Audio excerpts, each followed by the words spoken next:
어찌 그리 보배로우신지요. 나의 생각보다 나의 뜻보다 더 크고 놀라우신 주님 하나님이여 나를 살피사 나의 마음을 다시오니 날 영원한 길로 인도하소서. 우리 감사함으로 주님께 찬양합시다. 감사함으로 주를 높이며 그 문에 들어가서 찬송함으로 그 이름을 송축할지. 다시 한번 감사함으로 주를 높이며 그 문에 들어가서 찬송함으로 그 이름을 송축할지어다. 여호와를 즐거이 불러 기쁨으로 주께 나가리. 여호와 하나님 난 주의 백성 기르시는 양이라. 여호와를 즐거이 불러 기쁨으로 주께 나가리. 여호와 하나님 난 주의 백성 기르시는 양이라. 감사함으로 주를 높이며 그 문에 들어가서 찬송함으로 그 이름을 송축할. 다시 한번 감사함으로 주를 높이며 그 문에 들어가서 찬송함으로 그 이름을 송축할지어다. 주의 선함과 인자하심이 영원하고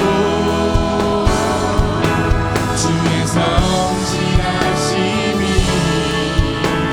대대에 다시 한번 주의 선함과 인자하심이 영원하고 주의 성실하심이 대대에 미치리로다. 감사함으로 주를 높이며 그 문에 들어가서 찬송함으로 그 이름을 송축할지어다. 감사함으로 주를 높이며 그 문에 들어가서 찬송함으로 그 이름을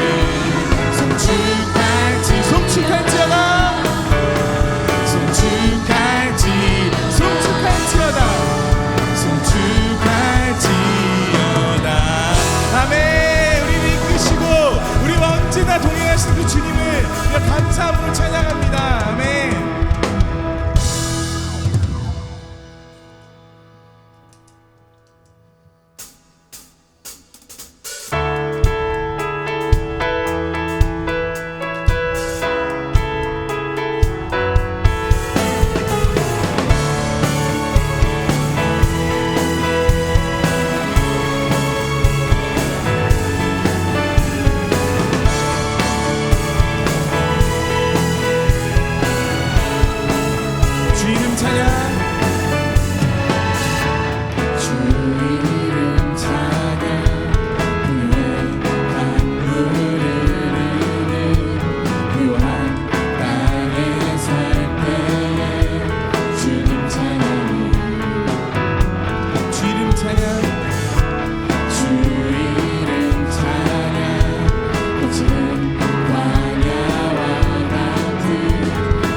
주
주의 이름을 찬양해 영화로운 주 이름 찬양 주의 이름을 찬양해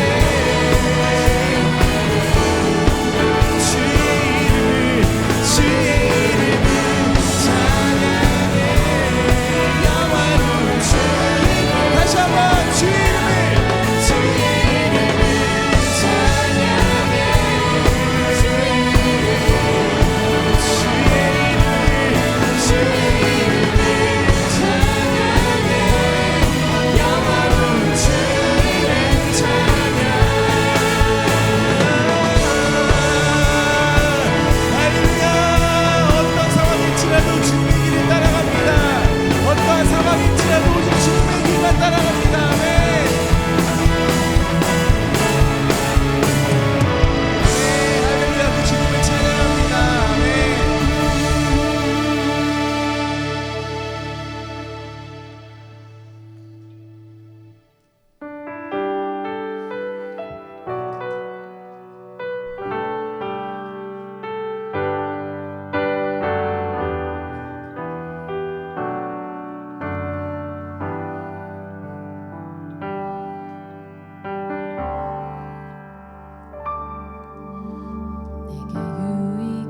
계신 그리스도께로 달려가노라.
37장 1절에서 11절까지의 말씀입니다.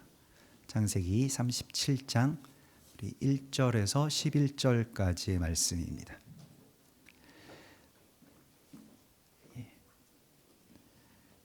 그리고 우리 청소년들 다 이렇게 앞에 앉아 계신가요? 예.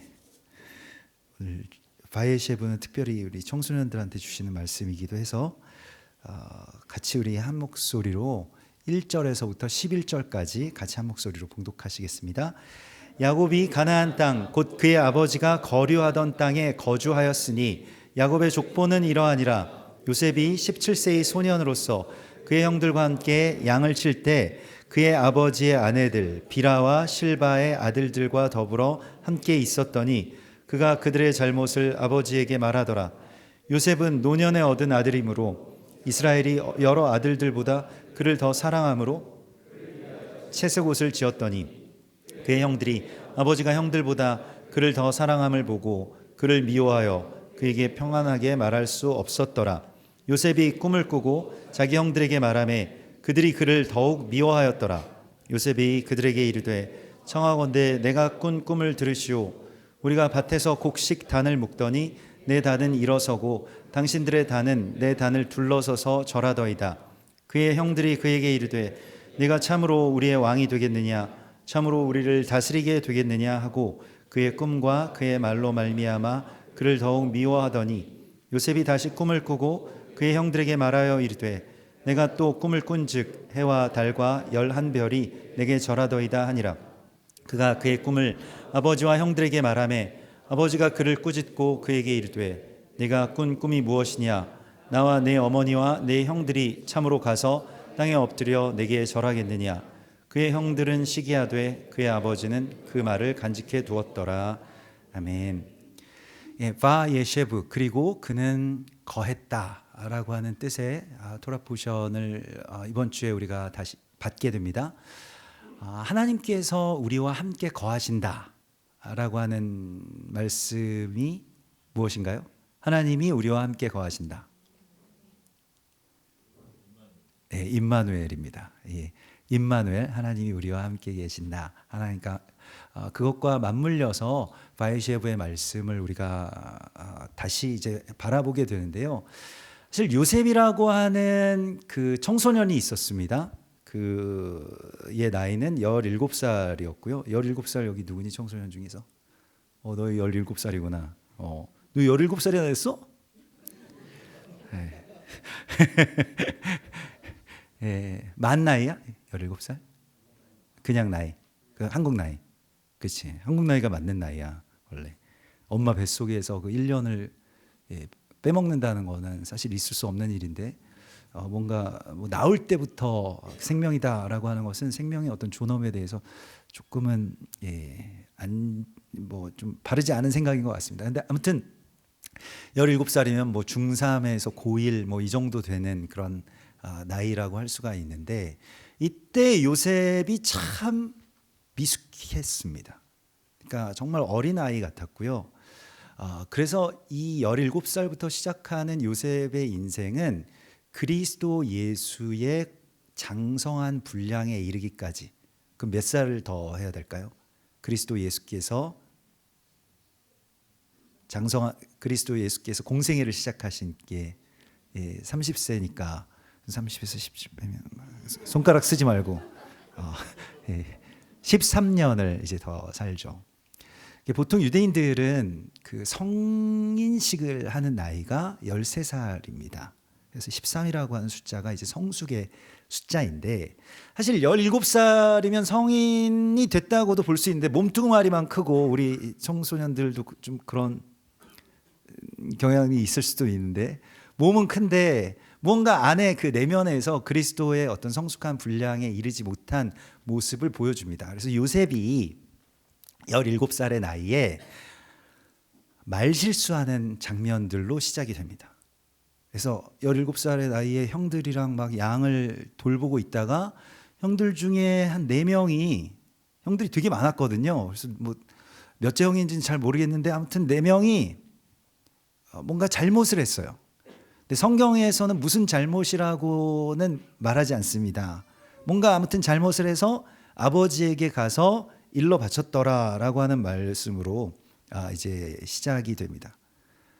그래서 사실은 뭐 없는 말을 한 것도 아닌데 요셉은 자꾸 자신의 말 때문에 무언가 인생이 꼬이게 되고 그리고 결국엔 노예로 팔려가게 되고 거의 형들이 자기를 죽이려고 하는 데까지 이르게 됩니다. 별로 큰 잘못은 없어요.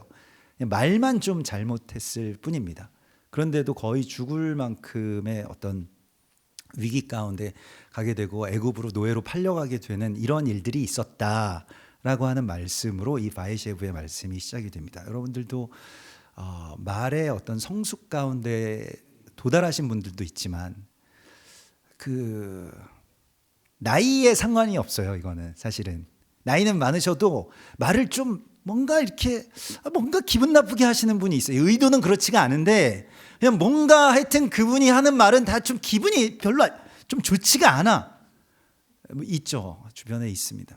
얼마 전에 새벽 예배 끝나고 우리 아이들을 이렇게 데려다 주는데 좀 바빠가지고 집 앞까지 안 데려다 주고 이제 좀 근처에서 내려가지고 너 걸어가라.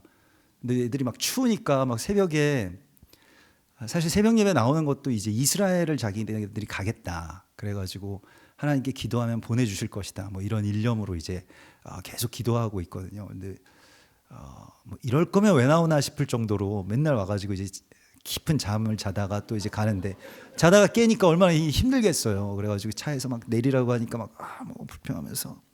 근데 저희 막내 아들이 아니 애비라면 앞에까지 태워다 줘야 되는 거 아니야? 이렇게 얘기를 하는 거예요. 그래서 제가 깜짝 놀라가지고 차를 일단 세웠습니다. 그래서 애비? 애비?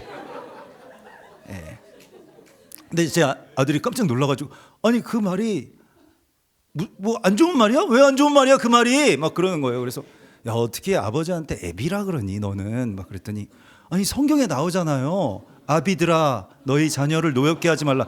에베소서에 나와가지고 자기는 그 말만 듣고 지금 한 건데 뭐가 잘못됐냐는 거예요. 그래서 네가 그 제가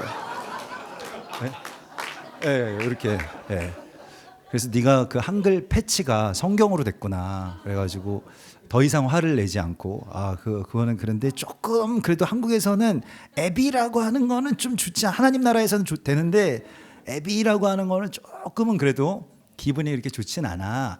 이렇게 하면서 이제 얘기를 하고 잘 내려는데 뭐 그때 뭐 제가 막 화를 낼 수도 있었겠죠. 근데 잘 곰곰이 생각해 보니까 얘가 말을 성경에서 배웠다고 한다면 뭐 성경에 써 있는 말이니까 그래서 유튜브에서 나오는 말보다는 낫다 이렇게 생각을 했습니다. 근데 요셉이 조금 뭔가 이런 미숙함들이 있었거든요. 그래서 막 그냥 생각나는 보이는 대로 말하고 생각나는 대로 말하고 뭐 이런 스타일이었던 것 같아요. 직설적으로 뭔가 한번 자기 안에서 무언가 이게 아직까지는 무언가가 부족한 사람이었습니다. 요셉이 굉장히 좀 비범하긴 하고 아버지에게 사랑도 받았지만은요. 또 나이도 17살이면 적지 않은 나이고 뭐 그 당시에는 사실은 다 장가들 나이입니다. 보통 한 17살쯤 장가를 들었다라고 하는데요. 너희들 지금 장가 간다고 생각해봐라. 영모가 장가 들었다고 생각해봐. 나도 싫어.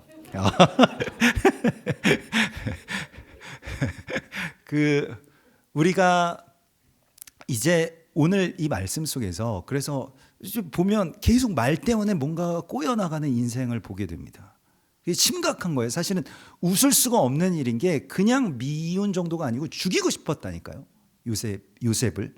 그러니까 그런데 형들은 또 어땠냐면은 오늘 이 4절의 말씀을 보면 그의 형들이 아버지가 형들보다 그를 더 사랑하고 그를 미워하여 그에게 평안하게 말할 수 없었더라. 그래서 다베르 레 샬롬이라고 해서 평안의 말을 할 수가 없고 말이 이제 예쁘게 안 나가는 거예요. 무슨 말을 해도 이렇게 뭔가 이렇게 좀 말을 해도 좀 평안한 그런 분위기가 있어야 되는데 뭔가 가시가 돋쳐 있고 그냥 집에 왔을 뿐인데 그래서 왔냐고 물어봤을 뿐인데 왔어? 하는데 뭔가 기분이 뭔가 뭐 나를 찌르는 것 같고요. 약간 이런 분위기인 거예요. 계속 서로가 말이 오고 가는데 평안하지가 않은 말들로 이제 이 말이 회파되기 시작했습니다. 말이 회파되면 하나님의 나라가 이제 깨지게 되고요. 사실 이 나바르라고 하는 말이라고 하는 그 단어가 갖고 있는 원래의 뜻은 그 정돈하다는 뜻입니다. 질서를 부여하다라고 하는 뜻입니다. 그런데 그 질서들이 막 무너지기 시작해요. 근데 또 하필이면 요셉이 그때에 꿈을 꿉니다. 그래서 요셉이 꿈을 꾸고 5절에 보면 자기 형들에게 말하며 그들이 그를 더욱 미워하였더라. 말 때문에 계속 요셉이 그들에게 이르되 청하건대 내가 꾼 꿈을 들으시오. 누가 물어봤냐고요. 네?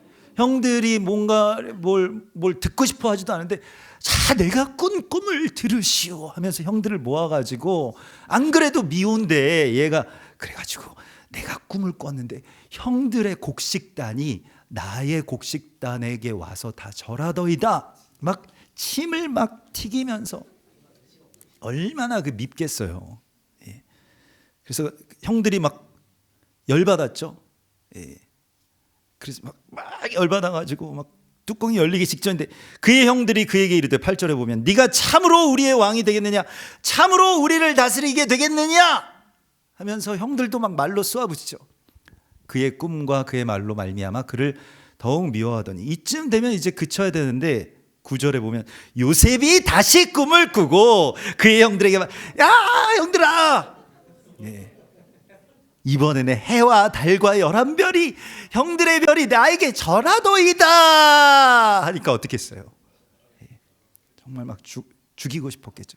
그래서 요셉이 그 정말로 큰 미움을 사서 형들이 정말 죽여야 되겠다. 얘는 정말 답이 없다. 하고 해서 그 죽이려고 하고 거기서 우여곡절 끝에 애굽에 겨우겨우 살기는 살았는데 노예로 팔려가서 거기에서 여러 해 동안 그러니까 13년 동안 훈련을 받고 30살이 될 때 요셉은 사실은 그 예수아의 아주 그림자와 같은 굉장히 닮아 있어요. 그래서 30살이 되었을 때에 애굽의 총리 대신이 되고 그가 말로써 세상을 살리는 그러한 사람이 되는 이야기가 바로 바예셰부 그리고 그가 거하게 되었다라고 하는 뜻입니다. 그래서 야곱이 오랜 세월을 돌아서 자신의 약속의 땅에 들어와서 사는 이야기가 하나님의 말씀이 우리 안에 거하시게 되는 그 오랜 성숙의 과정을 필요로 한다는 것을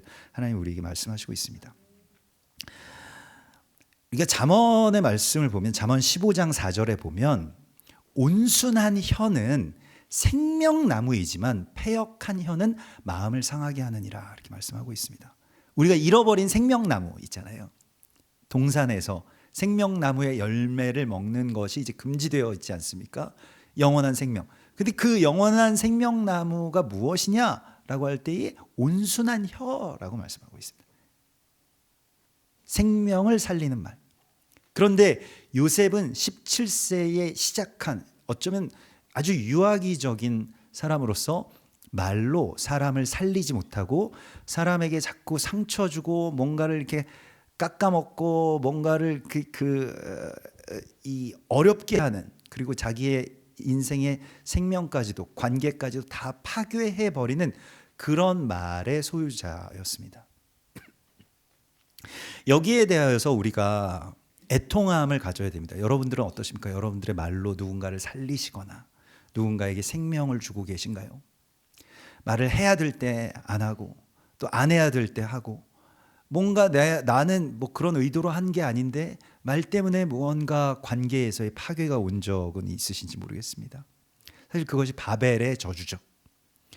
모든 것들이 다 혼잡하게 되고 바벨이라고 하는 것은 그 언어의 혼잡 때문에 모든 것들이 다 혼잡하게 되고 모든 탑이 공든 탑이 정말 무너져 내리는 것과 같은 그런 이야기들입니다.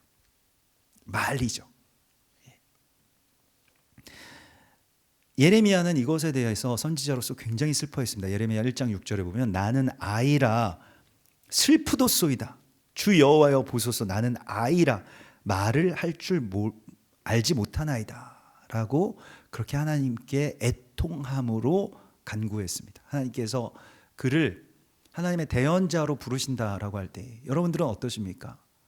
어쩌면 아이와 같이 말을 할 줄 모르는 단계에 있을지도 모르겠습니다. 우리가 지난 저의 안식년 동안 성도분들께서 정말로 하나님이 주신 말씀을 전하는 그러한 실제의 자리 가운데 서셔서 그런 사역을 같이 하셨죠. 말씀 사역을 같이 하셨습니다. 이것은 굉장히 중요한 일이고 사실은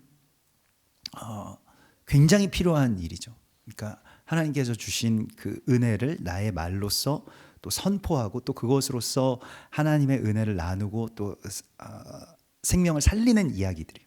근데 우리의 언어들은 어떻습니까? 대부분의 경우는 별로 필요 없는 것들이 많이 있고요. 또 어떨 때에는 요셉처럼 의도와는 다르게 대적의 도구로 쓰입니다. 참소하게 하고 또 분노를 일으키게 하고 자신을 높이고 상대방을 깎아내리는 데에 사용되는 경우도 굉장히 많이 있습니다. 이 언어가 파괴된다는 것은요, 내 안에 말씀이신 그 로고스이신 예수아가 파괴되는 것을 의미합니다. 그리고 오늘날에는 그것이 더 심각하게 진행이 되고 있죠. 예전에는 그래도 말을 뭔가 어떤 부모님을 통해서 그리고 책을 통해서 이렇게 배우게 되죠. 그리고 뭔가 아직도 교정해야 될 말이 있으면 그런 말은 쓰는 거 아니야. 앱이라는 말 쓰면 안 돼. 착하지. 이렇게 해서 교정이 될 거 아니에요. 그런데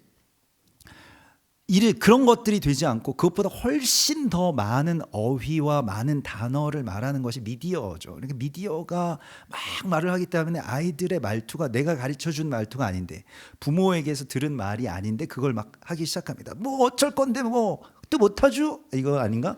옛날 건가? 어쩔 TV 뭐 이거 아닌가? 아무튼 그런 뭔가 우리가 쓰지 않는 말을 아이들이 쓰기 시작하는데 그것은 사실은 다 들은 말을 하기 때문에요, 사람은. 그래서 어딘가에서 듣는데 그 굉장히 사실은 생명이 없는 그 언어들로 아주 가득 차 있습니다. 그래서 아이들이 이것이 계속 들어가고 뭔가 굉장히 남자 형제들은 굉장히 막 욕부터 배우게 되고 막 이렇게 되는 것이죠. 그러니까 그 욕인지도 이제 욕이 아니더라고요. 이제 그냥 일상어처럼 돼가지고 이 정도는 심의에 안 걸려. 이 정도는 다 그냥 일상어가 되는 것 같더라고요. 굉장히 좀 심각한 이야기죠. 사실 하나님께서 명령하실 때에 우리에게 자녀들의 귀에 계속 말씀을 들려주라고 하신 이유가 바로 이것입니다. 말하자면 하나님이 우리 안에 거하시는 방식에서 여러분 가장 주된 방식, 가장 큰 방식이 무엇이냐면 말씀으로 거하시는 것입니다. 그래서 하나님께서 말씀이 육신이 되셔서 우리 가운데, 우리 속에 거하시는 것이 임마누엘의 하나님의 역사입니다. 우리는 이것을 바라야 되는 것입니다. 그런데 그게 아직 이루어지지 않았을 때에는 예레미야의 애통함처럼 주님 저는 그렇게 사람을 살리는 말이 제 안에서 나오질 않습니다 라고 하는 것에 대해서 우리가 애통함으로 기도해야 된다는 거예요. 여러분들 말을 다들 잘하시겠죠. 굉장히 말 솜씨도 좋으시고 말을 많이 하시는 분들도 있을 겁니다만은 그렇다고 해서 너 참 말 잘한다 라고 해서 그 말이 생명을 살리는 말이냐라고 하는 것은 다른 문제입니다. 예. 그것에 대해서 애통함을 가지라고 하나님 말씀하고 있어요. 여호와께서 예레미야서 1장 7절에 보면 여호와께서 내게 이르시되 너는 아이라 말하지 말고 내가 너를 누구에게 보내든지 너는 가며 내가 너에게 무엇을 명령하든지 너는 말할지니라. 너는 그들 때문에 두려워하지 말라. 내가 너와 함께하여 너를 구원하리라. 함께하여서 구원하리라. 이 구원은 무엇입니까? 하나님의 말씀이 내 안에 임하게 되는 그 사건이에요. 정말 다른 데서는 말 되게 잘하는데 정작 사람을 살려야 되는 그 장소와 그 시간에서 말을 할 수 없다라고 한다면요, 그건 정말 어린아이인 거예요. 나이가 많이 들어도 나는 뭐 그런 거 안 해 이렇게 그냥 하고 넘어갈 일이 아니라는 것입니다. 거기에 대해서 다시 애통함으로 주님께 매달려야 됩니다. 우리는 실은 말하는 것에 대해서 훈련을 받은 적이 없습니다. 여러분들 학창 시절에 어른분들 수업 시간에 수사학 같은 거 들어보셨습니까? 그런 과목이 없었잖아요, 우리는. 수사학, 말하는 법. 그런 거 배워본 적이 없어요, 어른들이. 근데 그 말을 할 수 없게 훈련을 받아왔습니다. 조용히 해. 가만히 있어. 떠들지 마. 거기 조용히 해. 말하지 마. 이런 것들로 계속 말을 하지 않는 훈련을 오랫동안 받아왔어요. 학교 다니면서. 그래서 여러분들이 말을 하지 않는 것이 당연하다라고 생각을 하고요. 말을 하는 것에 대해서 어떻게 하면 잘 말하는 것인가에 대해서 학교 수업 시간에 배워본 적이 없습니다. 왜 그러냐면 이것은 조금 더 잔인한 이야기로는 그 노예를 길러내는 교육이기 때문에 그렇습니다. 예전에 왕과 귀족을 기르는 커리큘럼에는 반드시 수사학이 들어갔습니다. 어떻게 사람들 앞에서 말해야 되는가, 어떻게 이 같은 말이라도 아름답게 하는가라고 하는 수사학이 반드시 있었거든요. 오늘날은 수사학이 뭐 뭔지도 잘 모르잖아요. 수사학이 뭐 수학인가 뭐 이렇게 생각하잖아요. 말을 어떻게 할 것인가라고 하는 것에 대해서 배워본 적도 없고 하면 안 된다라고 계속 주입되어 왔기 때문에 우리가 말을 할 때에는 이상하게 한다는 것입니다. 요셉처럼 뭔가 사람의 기분을 파괴시키고 관계를 갉아먹는 그러한 말들을 내가 혹시 하고 있지 않은지. 더 나아가서 하나님께서 내 안에 거하셔서 나를 통해서 말씀하시는 그 말씀이 왜 아직까지 내 안에서 나오지 않는지에 대해서 만약에 그렇게 나오지 않고 있다라고 한다면 그것은 나는 예레미야처럼 울어야 됩니다. 나는 아이입니다. 아직도 50 먹은 아이입니다. 60 먹은 아이예요. 주님 저에게 말 좀 하게 해주십시오 라고 주님 앞에 간구해야 됩니다. 여러분 이 기도를 하셔야 된다는 거예요. 이렇게 기도하십시오. 말을 많이 하는 게 중요한 게 아니고요. 정말로 생명을 살릴 수 있는 그 말이요. 야고보서 3장에 보면 이런 말씀이 나옵니다. 야고보서 3장 2절에 우리가 다 실수가 많으니 만일 말에 실수가 없는 자라면 온전한 사람이라 능히 온 몸도 굴레 씌우리라. 그래서 우리가 말들의 입에 재갈 물리는 것은 그것은 달리는 말입니다. 우리에게 순종하게 하려고 그 온몸을 제어하는 것이라. 마찬가지로 5절에서도요. 이와 같이 혀도 작은 지체로 돼 큰 것을 자랑하도다. 보라 얼마나 작은 불이 얼마나 많은 나무를 태우는가. 혀는 곧 불이요 불의의 세계라. 혀는 우리 지체 중에서 온 몸을 더럽히고 삶의 수레바퀴를 불사르나니 그 사리는 것이 지옥불에서 나느니라.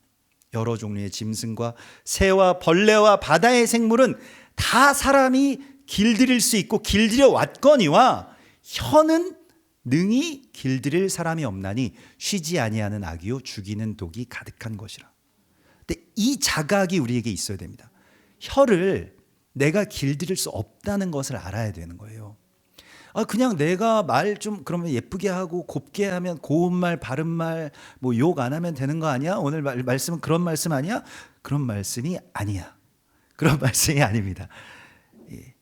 그 혀를 내가 내 마음대로 다룰 수 없기 때문에 나도 모르는 나의 말이 나와서 대적이 또한 그것을 이용하고요.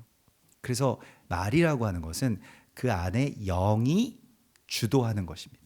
내 안에 영, 내 안에 그 주님께서 나를 주관하시느냐 아니면 그냥 내가 보이는 대로 아주 그냥 뭐 생각나는 대로 그냥 말을 하느냐 이 이야기인 거예요.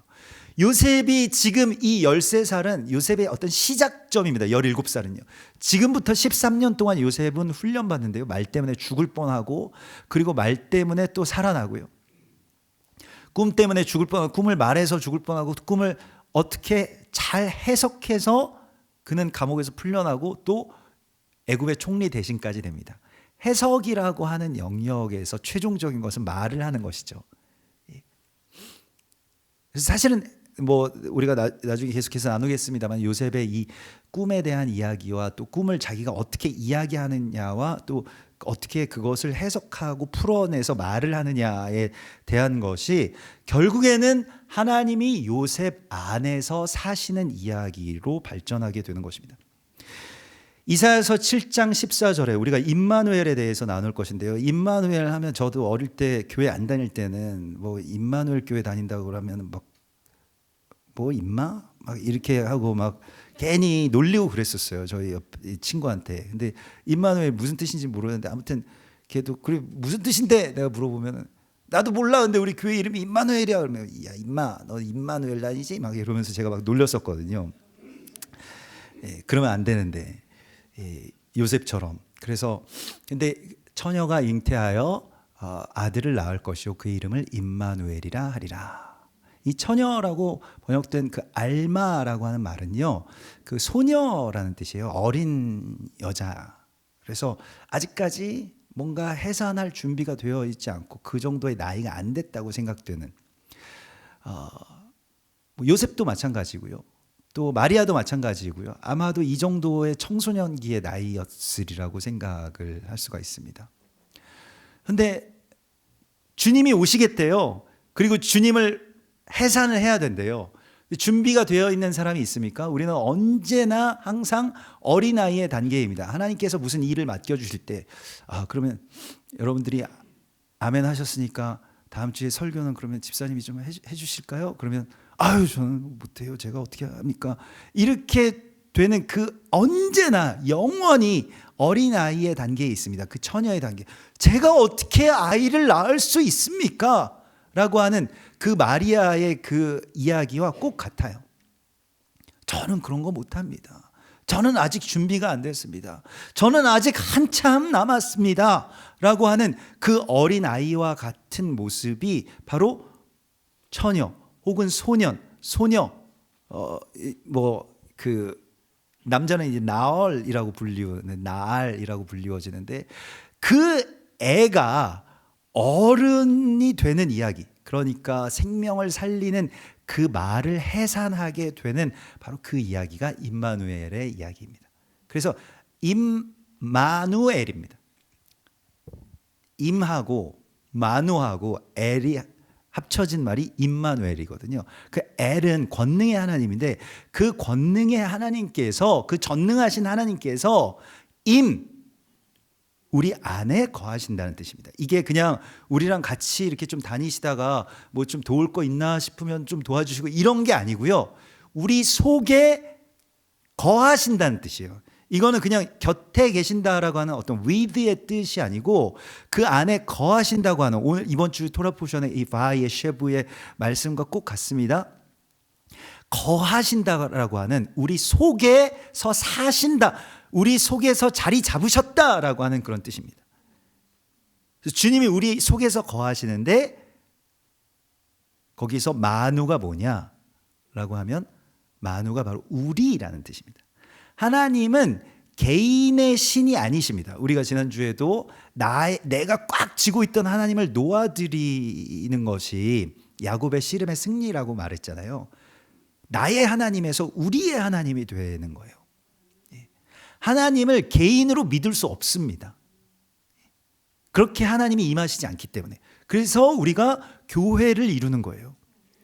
어떤 일본의 교회가 초창기에 굉장히 왜곡된 이유는 굉장히 귀한 분들이셨지만은 그분들이 일본 초기의 교회 초기의 그 지도자들이 정말 열심히 믿었지만 무교회주의자들이 많았어요. 그래서 같이 이렇게 모일 필요 없다. 그냥 각각 집에서 혼자 하나님과 성경이 있으니까 직통으로 이렇게 만나고 뭐 말씀은 혹시 해석이 필요하거나 설교가 필요한 경우가 있으면은 뭐 책이나 우편으로 막 같이 모여가지고 막 지지고 볶고 뭐 문제만 생기고 그렇게 교회 다닐 필요 없다. 이게 무교회주의거든요. 거기에 많이 일본 교회가 무너졌습니다. 한국 교회도 지금도 그렇게 무너지고 있죠. 그 가나안 성도들이라고 해서 안나가 성도들이죠. 예. 하나님 믿는데 교회 다니니까 문제만 많이 있고 막 귀찮은 것만 많이 시키고 맨날 뭐 헌금하라 그러고 막 아주 별로야. 그래가지고 하나님은 내 살아계신 거 믿고 예수님은 믿어라고 하는 그 성도들이 많다는 거예요. 근데 이게 잘못된 것입니다.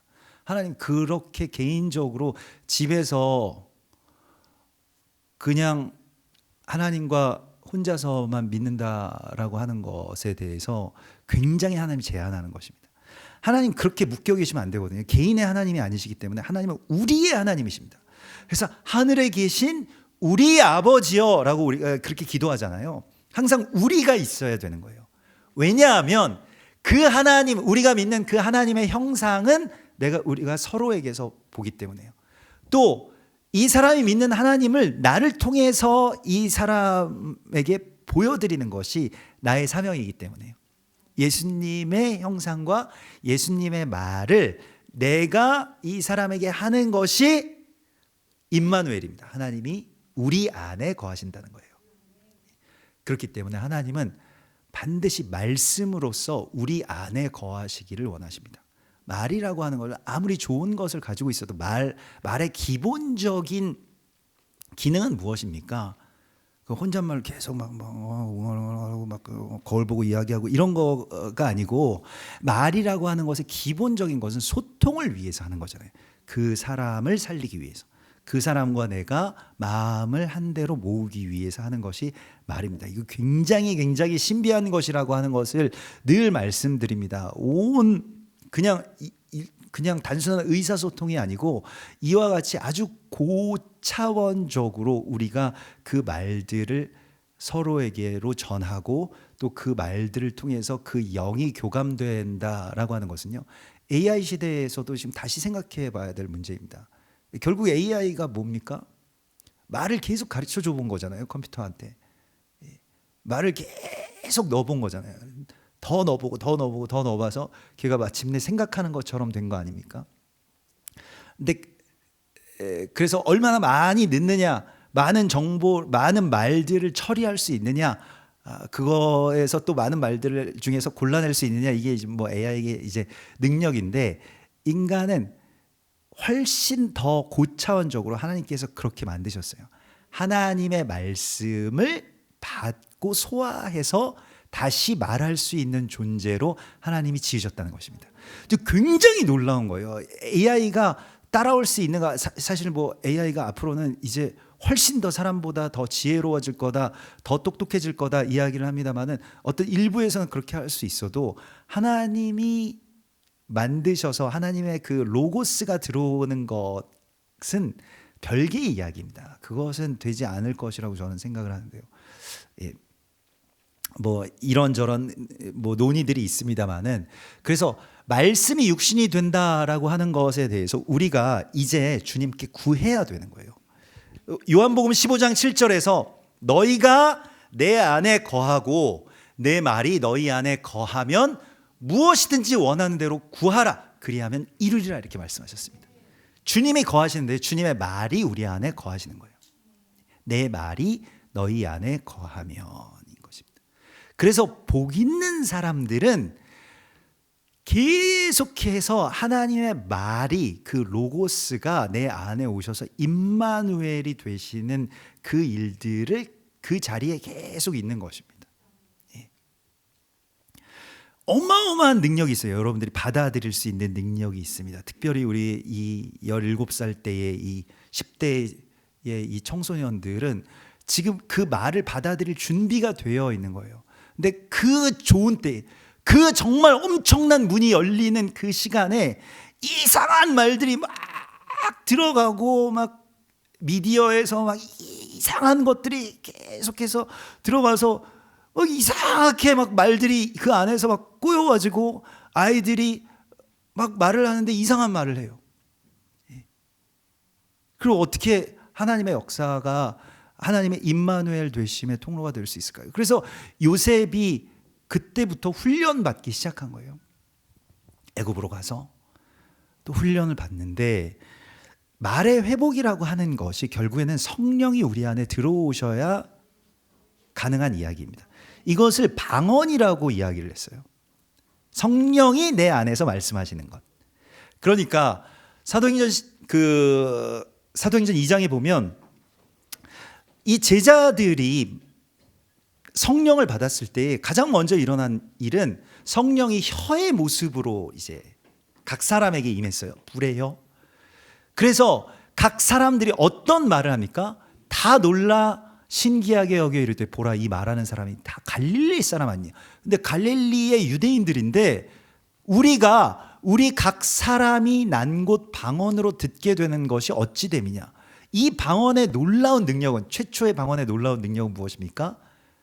상대방이 알아들을 수 있는 언어가 나오기 시작했다는 거예요. 그걸 우리가 구해야 됩니다. 우리의 아이들이 왜 부모님에게 귀를 기울이지 않느냐면 잘 못 알아듣기 때문입니다. 무슨 말을 하시는지. 그들이 알아들을 수 있는 말, 그러니까 그냥 머리로 알아들을 수 있는 말이 아니라 정말로 마음과 영으로 알아들을 수 있는 그 말이 내 안에서 나오기를 기도해야 됩니다.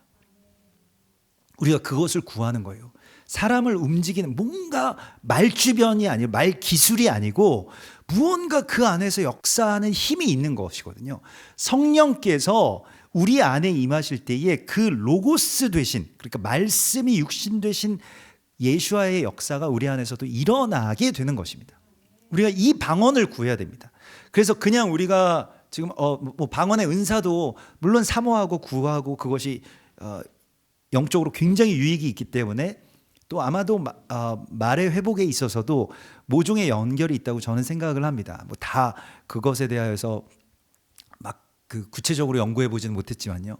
아무튼 그래서 뭐 방언으로 기도하시던 말씀을 주야로 묵상하시던 계속해서 간구하시면서 말이 내 안에서, 성령께서 내 안에서 말씀이 육신이 되는 그 단계로 나아가서 상대방의 언어로 내가 말을 할 수 있게 해달라고 구해야 됩니다.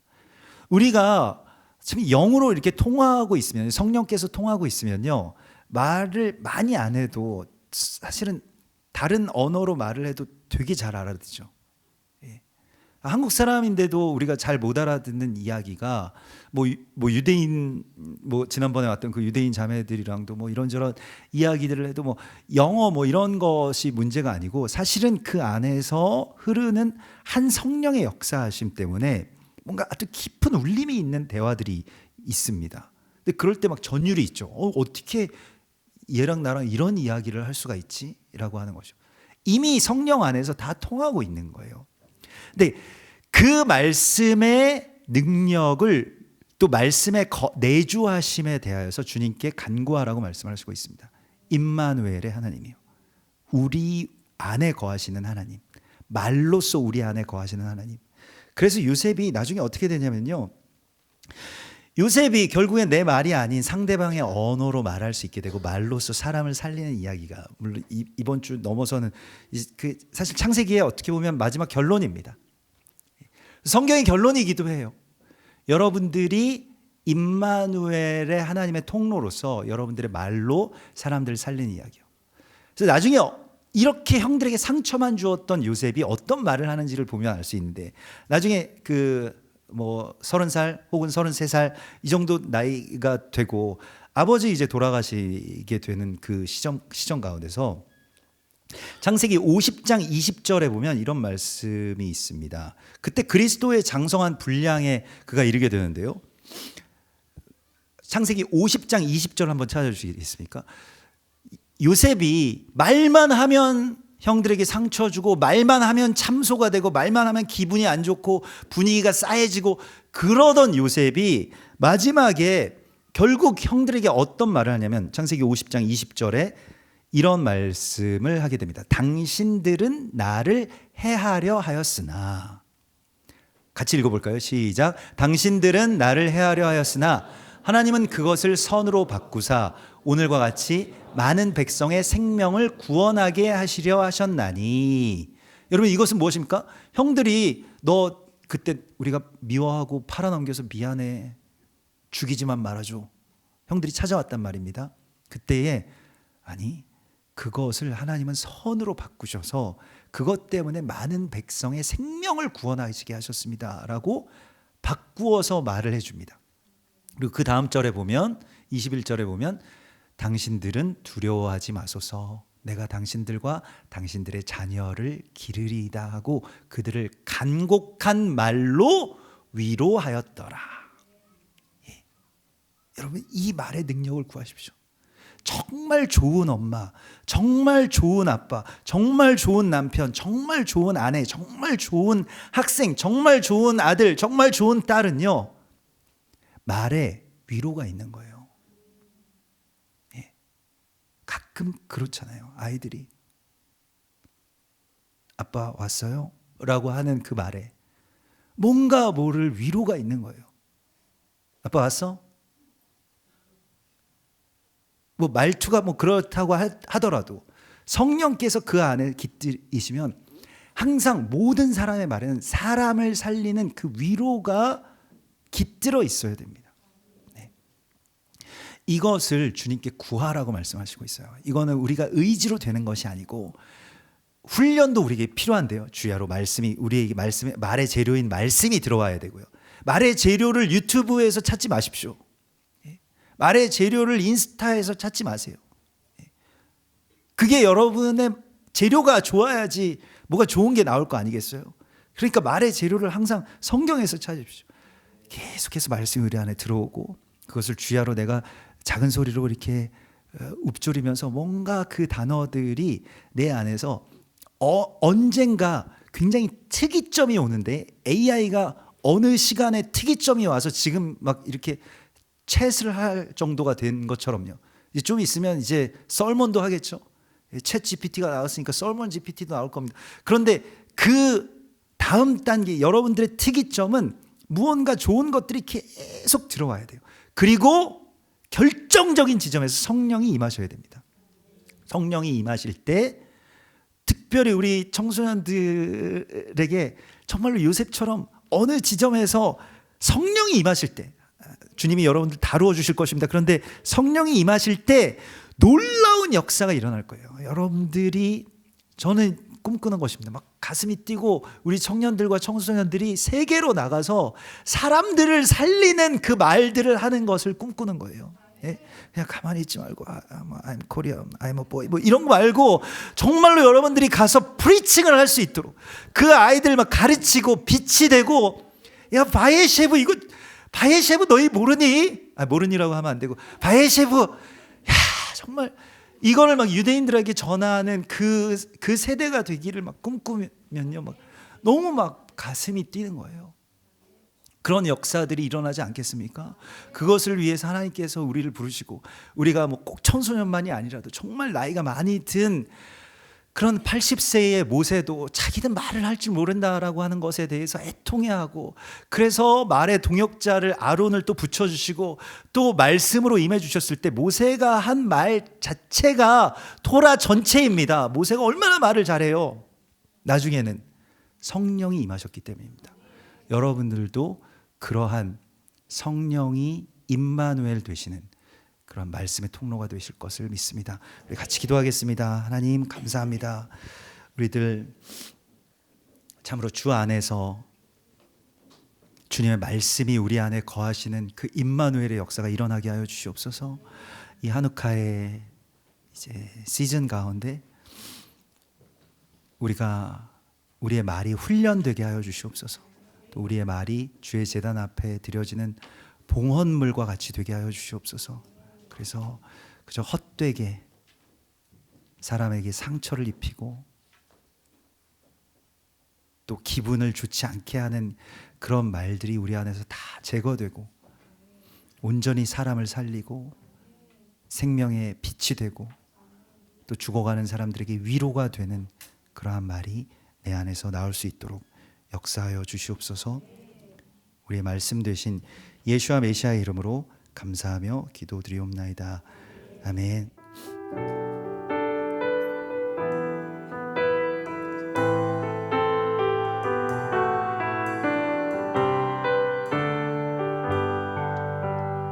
내게 유익하던 것을